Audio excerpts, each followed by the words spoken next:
Hi friends, അസ്സലാമു അലൈക്കും. Welcome back. നമുക്ക് നല്ലൊരു പുഡിങ്ങിൻ്റെ വീഡിയോ കണ്ടാലോ? അതും വെറും 2 ഇൻഗ്രീഡിയൻസ് വെച്ചിട്ടാണ് ഞാൻ റെഡിയാക്കിയിട്ടുള്ളത്. ഇതെല്ലാവരും വീട്ടിൽ കാണുന്ന 2 ഇൻഗ്രീഡിയൻസ് ആണ്. ഇതില്ലാത്ത വീടുകൾ തന്നെ ഉണ്ടാവില്ല. അപ്പോൾ എന്താണെന്ന് നമുക്ക് കണ്ടു നോക്കാം. നല്ല സോഫ്റ്റ് ആയിട്ടുള്ള, നല്ല വെറൈറ്റി ആയിട്ടുള്ള, നല്ല ടേസ്റ്റാണ്. ഉണ്ടാക്കാൻ കൊച്ചു കുട്ടികൾക്ക് പോലും ഇതറിയാം. അപ്പോൾ എന്താണെന്ന് നമുക്ക് കണ്ടു നോക്കാം. ആദ്യമായിട്ട് കാണുന്ന കൂട്ടുകാർ ആരെങ്കിലും ഉണ്ടെങ്കിൽ ഒന്ന് സബ്സ്ക്രൈബ് ചെയ്ത് സപ്പോർട്ട് ചെയ്തേക്കണേ. എന്നാൽ ശരി, നമുക്ക് വേഗം വീഡിയോ കണ്ടു നോക്കാം. ഒരു സോസ് പാൻ ചൂടാക്കാൻ വെക്കാം. ഇതിലോട്ട് ഒരു 10 ഗ്രാം ബട്ടർ, അൺസോൾട്ടഡ് ബട്ടറാണ് ഞാനിപ്പോൾ ഇവിടെ എടുത്തിട്ടുള്ളത്. ഉപ്പുള്ള ബട്ടർ ആയാലും കുഴപ്പമില്ല, എന്നാൽ കൂടുതൽ ഉപ്പാവണ്ട കേട്ടോ. ഇനി നമുക്ക് ഈ ബട്ടർ ഇതിലോട്ട് ഇട്ട് കൊടുക്കാം. ഇപ്പോൾ ഇതാ ബട്ടറൊക്കെ മെൽറ്റായിട്ട് വരുന്നുണ്ട്. ഇനി നമുക്ക് ഇതിലോട്ട് ആവശ്യമുള്ളത് 1/4 കപ്പ് മൈദപ്പൊടിയാണ് എടുത്തിട്ടുള്ളത്. അതിട്ട് കൊടുക്കാം. ഇനി തീ ഒന്ന് കുറച്ച് കൊടുക്കണം, ഇല്ലെങ്കിൽ പെട്ടെന്ന് ഈ പൊടി കരിഞ്ഞു പോകും. അപ്പോൾ ലോ ഫ്ലെയിമിലാക്കി വെച്ച് കൊടുത്താൽ നമുക്ക് ഇതിൻ്റെ പച്ചക്കുത്ത് പോയി കിട്ടുകയും ചെയ്യും, നല്ല രീതിയിൽ കിട്ടുകയും ചെയ്യും. എന്നിട്ട് ഇങ്ങനെ ഒരു സ്പാച്ചിൽ വെച്ചിട്ട് ഒന്ന് ഇടയ്ക്കിടയ്ക്ക് ഒന്ന് ഇളക്കിക്കൊണ്ടേ ഇരിക്കുക. വളരെ പെട്ടെന്ന് തന്നെ തയ്യാറാക്കാൻ പറ്റുന്ന ഒരു പുഡിങ് കൂടിയാണിത്.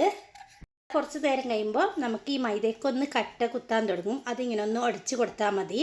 എന്നിട്ട് നല്ലോണം ഇത് അലിഞ്ഞ് ചേരും. എല്ലാവരും വീട്ടിൽ കാണുന്ന ഒന്നാണല്ലോ പാലും മൈദയും. അത് വെച്ചിട്ടാണ് ഞാനിപ്പോൾ എളുപ്പത്തിൽ പുഡിങ് റെഡിയാക്കുന്നുള്ളത്.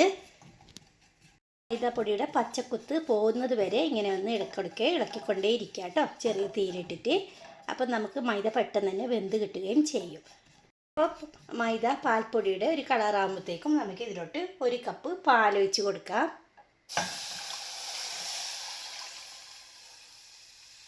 ഇനി പെട്ടെന്ന് തന്നെ ഒന്ന് മിക്സാക്കി കൊടുക്കുക. കട്ടയൊന്നും പിടിക്കാതെ വേണം ഒന്ന് മിക്സാക്കി കൊടുക്കാനായിട്ട്. നമുക്കൊരു വിസ്ക് വെച്ചിട്ട് ഇങ്ങനെ ഒന്ന് കലക്കിയെടുക്കാം. അപ്പം നമുക്ക് കട്ട പിടിച്ചിട്ടുള്ള മൈദയൊക്കെ നല്ല രീതിയിൽ നമുക്ക് അലിഞ്ഞ് കിട്ടും. അപ്പോൾ കട്ടയൊക്കെ ഒന്ന് ഒടിഞ്ഞ് കിട്ടിയിട്ടിട്ട് നല്ല കട്ടയായി തുടങ്ങുമ്പോൾ വീണ്ടും ഒരു 1/2 കപ്പ് തൊട്ട് പാലൊഴിച്ച് കൊടുക്കുക. 1/2 കപ്പ് തൊട്ട് 1/4 കപ്പ് വരെ അത്രയും ആവാം കേട്ടോ. അത് നിങ്ങളുടെ പൊടിക്കനുസരിച്ചിട്ട് വേണം ഒഴിച്ച് കൊടുക്കാനായിട്ട്.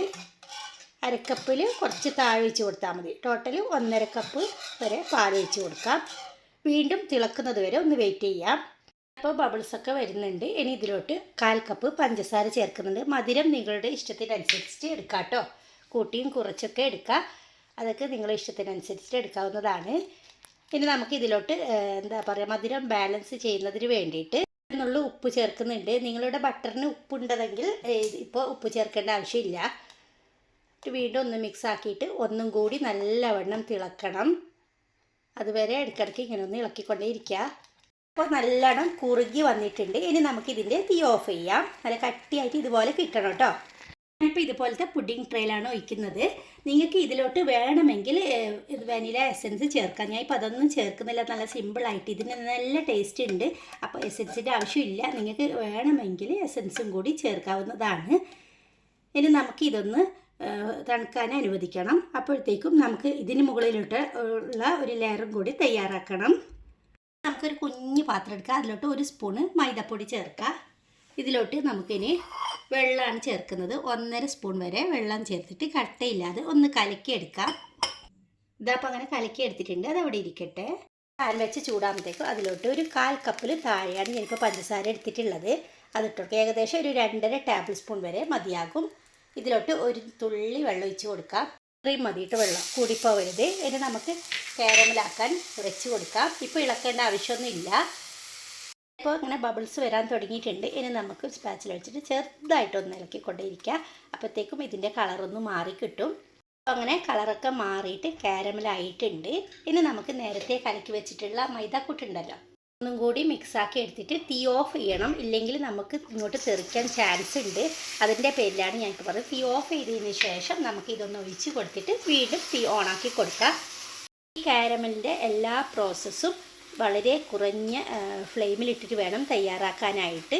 അപ്പോൾ പുതുതായിട്ട് ആരെങ്കിലും ചെയ്യുന്നുണ്ടെങ്കിൽ അവർക്ക് വേണ്ടിയിട്ടാണ് ഞാനിപ്പോൾ ഇങ്ങനെ പറഞ്ഞു തരുന്നത്. ഇനി നമുക്ക് കട്ടകളൊന്നും ഇല്ലാതെ പെട്ടെന്ന് തന്നെ ഒന്ന് മിക്സാക്കി എടുക്കണം. ഇത് നമുക്ക് പെട്ടെന്ന് തന്നെ ഇതിന് മുകളിലോട്ട് ഒഴിച്ച് കൊടുക്കണം. ഇത് ഞാൻ ആ സമയം കൊണ്ട് ഫ്രിഡ്ജിൽ വെച്ചിട്ടുണ്ടായിരുന്നു കേട്ടോ. ഇനി നമുക്ക് ഇതെല്ലായിടത്തും ഒന്ന് സ്പ്രെഡാക്കി കൊടുക്കാം. പെട്ടെന്ന് തന്നെ നമുക്ക് ഈ കാരമൽ ഒന്ന് സ്പ്രെഡാക്കി കൊടുക്കണം, ഇല്ലെങ്കിൽ ഉറച്ചു പോകും. ഇനി ഇതിന് മുകളിലോട്ട് ഉണ്ടെങ്കിൽ മാത്രം, ഇപ്പം ഞാൻ തമ്മിൽ പറഞ്ഞ പോലെ 2 ഇൻഗ്രീഡിയൻസ് തന്നെ ഇത് ഉണ്ടെങ്കിൽ ഒരു ബദാം കുറച്ച് സ്ലൈസ് ചെയ്തിട്ട്, ഏത് നട്ട്സ് വേണമെങ്കിലും ഇട്ട് കൊടുക്കുക. അപ്പോൾ ഞാനിവിടെ ബദാമാണ് ഇട്ട് കൊടുക്കുന്നുള്ളത്. അതിങ്ങനെ മിഡിലായിട്ടോ ഇല്ല ചുറ്റിലോ ഇട്ട് കൊടുക്കാം. ഇനി നമുക്ക് ഇതിനെ ഫ്രിഡ്ജിൽ വെച്ചിട്ട് 1-2 മണിക്കൂർ കഴിഞ്ഞിട്ട് നല്ലവണ്ണം തണുത്തതിന് ശേഷം കട്ട് ചെയ്തിട്ട് ഉപയോഗിക്കാം. അപ്പോൾ എല്ലാവരും ഇതൊന്ന് ട്രൈ ചെയ്ത് നോക്കണം. തീർച്ചയായും ഇതിൻ്റെ ടേസ്റ്റ് ഇഷ്ടപ്പെടും. ഇഷ്ടപ്പെട്ടാൽ ലൈക്ക് തരാനും സബ്സ്ക്രൈബ് ചെയ്യാനും ഷെയർ ചെയ്യാനൊന്നും മറക്കരുത് കൂട്ടുകാരെ.